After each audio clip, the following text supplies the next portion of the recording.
तुमचा मुद्दा होता की एकच वर लॉयल राहा, पण ती लॉयल मुलगी हुडकायची कशी, शोधायची कशी, लॉयल मुलगी शोधायची कशी? जी मुलगी तुम्हाला तुमच्या लाईफ मध्ये त्या मुलीचं म्हणजे एक 100% म्हणा किंवा 90% असा व्हॅल्यू तुम्हाला जर मिळत असेल, तुमची व्हॅल्यू एखाद्या लाईफ मध्ये जर 100% म्हणा 90% तुमची व्हॅल्यू त्या मुलीच्या लाईफ मध्ये असेल तर ती तुमच्यासाठी मुलगी खूप योग्य आहे.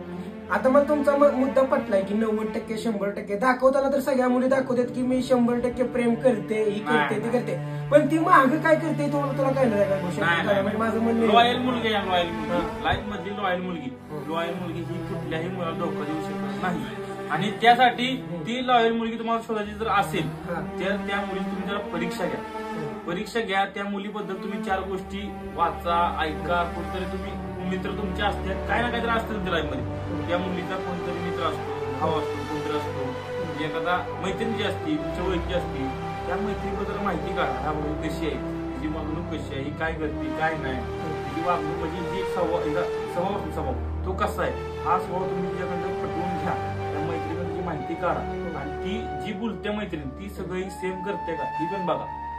उगाच असं करू नका की ती म्हणली हा माझी पोरगी लई लॉयल आहे, हा ती लई चांगली पोरगी आहे, तिला कोण बॉयफ्रेंड नव्हता असं तसं, ह्या गोष्टीवर तुम्ही ट्रस्ट ठेवू नका. स्वतःचा अनुभव आणि गावाचा अनुभव यात खूप मोठा फरक आहे आणि तो फरकच माणसाला खूप वर घेऊन जाऊ शकतो. आणि घेऊन गेलेला पण आहे.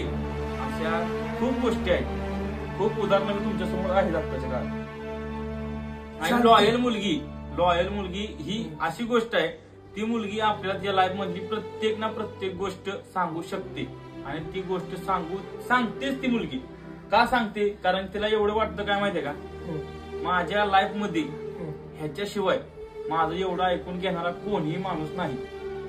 त्यासाठी ती मुलगी प्रत्येक गोष्ट तिच्या लाईफ मध्ये सांगत असते तुम्हाला.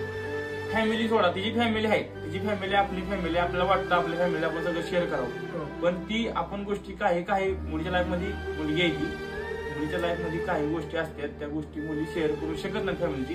त्या गोष्टी ती तिच्या म्हणजे काय म्हणतात तिच्या प्रियसरावर ते आपण करू शकते गोष्टी, बरोबर. त्या गोष्टी ती करते आणि ती जर गोष्टी ते करत असेल तर ती मुलगी लॉयल असं समजा. मी तुम्हाला सांगतोय समजा.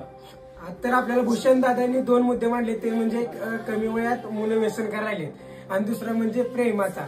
तरी प्रेमाच्या मुद्द्यात त्यांनी लॉयलिटीवर आलेत, पण आता एवढं पहिल्या पार्टमध्ये एवढंच बघा, दुसऱ्या पार्टमध्ये आपण लॉयलिटीवर दुसरा व्हिडिओ बनवू. धन्यवाद.